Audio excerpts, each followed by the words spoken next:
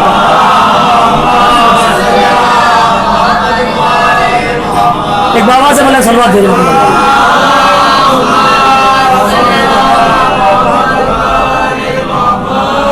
پیغام ہے کربلا کے. حسینی پیغام جس زمین میں رہنا ہے اسے خریدیے. یزیدی پیغام جہاں جیسے جس کا مل جائے غصب کر لیجئے. اب دنیا میں دیکھتے جائیے، عموماً تو پڑھتا نہیں ہوں مگر 4 مصرے پڑھ دیتا ہوں تاکہ بچوں تک بات پہنچ جائے. کیوں خریدنا ہے اس زمین کو؟ کیوں خریدنا ہے؟ کیوں؟ اس لیے کہ ہمارا تعلق ہے روحانیت سے، ہمارا تعلق ہے ان ذوات مقدسہ سے کہ جنہیں اللہ نے اشرف الکائنات بنا کر بھیجا ہے. ہم ان کے پہلو میں بیٹھتے ہیں کہ جنہیں اللہ نے اشرف المخلوقات بنا کر بھیجا ہے. اس لیے ہمیں ان کا خیال رکھنا ہے. کیوں خریدنا ہے زمین کو؟ اس لیے کہ اپنی زمین میں قبر ہو، اپنی زمین میں گھر. اپنی زمین میں قبر ہو اپنی زمین میں گھر، غاصب کوئی بھی خلد بری میں نہ جائے گا۔ اپنی زمین میں قبر ہو اپنی زمین میں گھر، ہمارا عقیدہ ہے نا، اہل بیت تشریف لاتے ہیں، سب کا عقیدہ، جس کا نہیں ہے وہ شیعہ نہیں ہے، جہاں جہاں ذکر حسین ہوگا وہاں اہل بیت آتے ہیں۔ اب اس میں یہ شرط نہیں ہے کہ بہت بڑا پنڈال لگایا جائے، نہ یہ شرط نہیں کہ 2-4 ہزار کا مجمع ہو تو اہل بیت آئیں گے، نہیں، اہل بیت آئیں گے دولت کو دیکھ کر، نہ کہ شہرت کو دیکھ کر آئیں گی، سیدہ تیرا کردار دیکھ کر، نہ 2-4 ہزار نہیں اکٹھا کرنا، نہیں، آپ کے یہاں صرف خلوص ہو۔ اور آپ یہ تو بہت بڑا چیلنج ہے زمانے کے لیے، بڑی بڑی بلڈنگیں بنوا لیں، بڑی بڑی بلڈنگیں بنوا لیں جنہیں اللہ نے شرف المخلوقات بنایا ہے، اہل بیت رسول نہیں آئیں گے، ٹوٹی ہوئی چٹائی خلوص کے ساتھ بچھا لیں، سیدہ تشریف لے آئے گی۔ اپنی زمین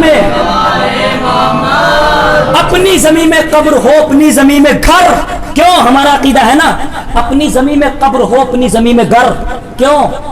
غاصب کوئی بھی خلد بری میں نہ جائے گا، اور مجلس کرے وہ چاہے کرے ماتم حسین، غاصب کے گھر رسول کا کنوان آئے گا۔ صلوات بھیجے محمد آل محمد پر۔ تو یہ پیغام ہے کربلا کے، یہ کربلا نے پیغام دیے ہیں، یہ امام حسین کی ذات نے کربلا کو سمجھ 10 دنوں میں نہیں سمجھا جا سکتا، اور اگر سمجھنا ہے تو ایک لمحے میں آپ کربلا کو سمجھ سکتے ہیں۔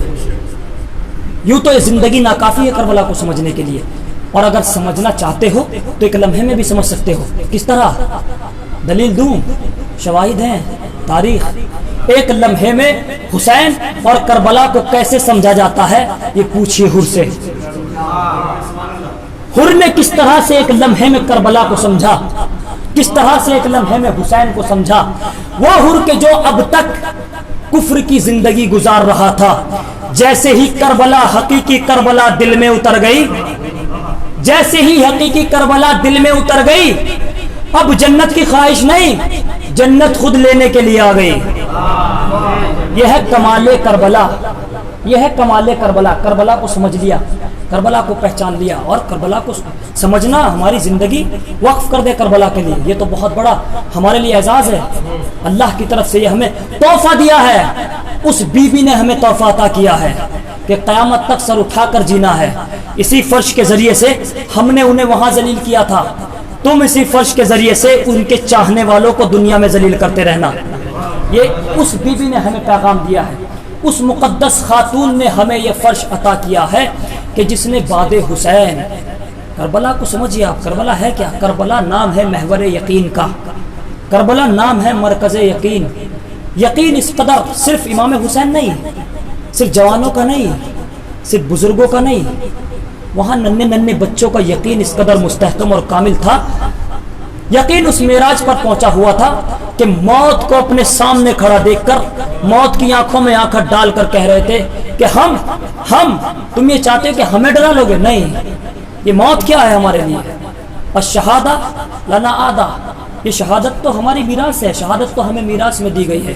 اور آپ جانتے ہیں عزیزو، یہی وجہ ہے کہ امام حسین کو جب مدینہ چھوڑنے پر مجبور کیا گیا، امام مدینہ چھوڑ کر کربلا آ گئے۔ جیسے امام حسین کربلا آئے، ظلم کی انتہا وہیں سے شروع ہو گئی جب امام نے مدینے کو چھوڑا، کربلا آ گئے۔ کیا کربلا میں ظلم تمام ہو گئے؟ نہیں عزیزو، بعض روایات تو یہ کہتی ہیں کہ ظلم تو کربلا کے بعد ہی شروع ہوئے۔ جزاک اللہ، خدا آپ کو کوئی غم نہ دے سوائے غم مظلوم کربلا کے۔ عظم اللہ اجورنا و اجورکم، بی بی آپ کو کوئی غم نہ دے، آپ کے آنسوؤں کو اپنے رومال میں جگہ دے، اور جب آپ اس فرش عزا پر آیا کریں تو گٹ گٹ کر نہ روئیں۔ کیوں؟ اس لیے کہ یہ ان کا ماتم ہے، یہ ان پر گریہ کیا جا رہا ہے کہ جن پر کربلا کے بعد اگر کوئی آنسو بہاتا تھا تو تازیانے لگتے تھے۔ جزاکم اللہ، خدا کوئی غم نہ دے سوائے غم مظلوم کربلا کے۔ آپ یہ سوچ کر گریہ کریں کہ اگر آپ روئیں گے تو آپ کو کوئی تازیانے نہیں لگائے گا، اگر آپ روئیں گے تو آپ کو کوئی تماچے نہیں لگائے گا، مگر ہائے مصیبت، عظم اللہ اجورنا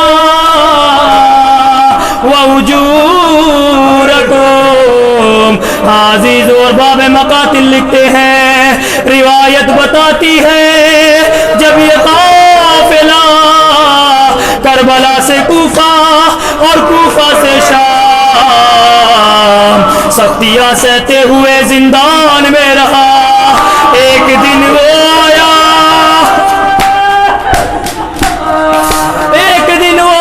کہ یزید نے سید سجاد کو بلایا۔ یزید ملعون کہتا ہے اے سید سجاد، ہم نے تمہیں آزاد کر دیا، اب چاہے یہاں رہو یا مدینے چلے جاؤ۔ سید سجاد کہتے ہیں ارے میں کوئی جواب نہ دوں گا، میری پھوپھی اماں یہ فیصلہ میری پھوپھی اماں کریں گی۔ ہاں عزیزو، یزید نے حکم دیا سجاد کے ہاتھوں سے ہتھکڑیوں کو کھولا جائے، بیڑیوں کو اتارا جائے۔ روایت بتاتی ہے حداد نے جیسے ہی ہتھکڑیوں کو کھولا، بے ہوش ہو کر زمین پر گر گیا۔ سبب پوچھا گیا، یہ بے ہوش ہونے کا سبب کیا تھا؟ حداد کہتا ہے ارے تم نہیں جانتے، ماتا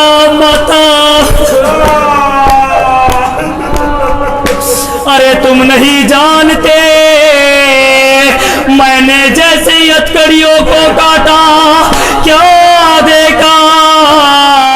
اس بیمار کی ہڈیاں بیڑیوں کا نوالا بن چکی تھی۔ عزیز و سید سجاد جناب زینب کے قریب پہنچے۔ جیسی زینب نے سید سجاد کو دیکھا، باہوں میں باہیں ڈال دی، میرے لال ہوا مصیبتا وہاں غربتا۔ زینب کہتے میرے لال سجاد، اے میرے لال سید سجاد، ہاتھوں کی ہتھکڑیاں کیا ہوئی، بیڑیاں کیا ہوئی؟ سید سجاد کہتے پھوپھی اماں یزید نے ہمیں رہا کر دیا ہے، اور یہ بھی کہا ہے کہ اگر یہاں رہنا چاہو تو یہاں رہو، اگر مدینہ جانا چاہتے ہو تو مدینہ چلے جاؤ۔ زینب نے تڑپ کر ایک جملہ کہا، اے بیٹا سید سجاد تم نے کیا جواب دیا؟ اے بیٹا سید سجاد تم نے کیا جواب دیا؟ میرا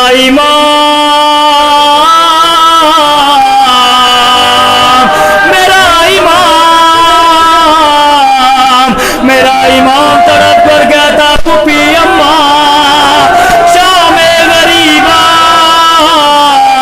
آپ نے مجھ سے مشورہ کیا، آج آپ سے مشورہ کیے بغیر سید سجاد جزاک اللہ، خدا آپ کی آوازوں کو بلند کرے، آپ کی آوازوں پر رحمتیں نازل کرے، بی بی آپ کے آنسوؤں کو اپنے رومال میں جگا دے۔ سید سجاد کہتے پھوپھی اماں میں نے کہا یہ فیصلہ میری پھوپھی اماں لیں گی۔ زینب کہتی ہے سید سجاد یزید سے جا کر کہو ایک مکان خالی کرائے۔ آئے زینب نے اب تک حسین کا ماتم نہیں کیا ہے، زینب اپنے ماجائے کا ماتم کرے گی۔ عزیز و روایت بتاتی ہے مکان خالی ہوا، بیبیاں مکان میں آئی، اسباب آنا شروع ہوئے، چادریں آئی، لیلا کی چادر آئی، زینب آگے بڑھی، لیلا کی خدمت میں پیش کر دی، کلثوم کی چادر کلثوم کو دی، مگر آئے مصیبت،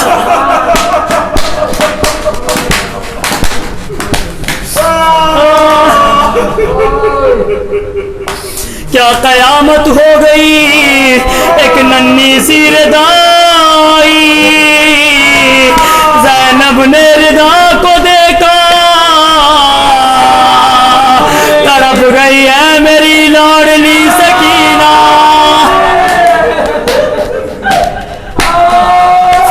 اے میری بچی سکینہ، بڑا خیال تھا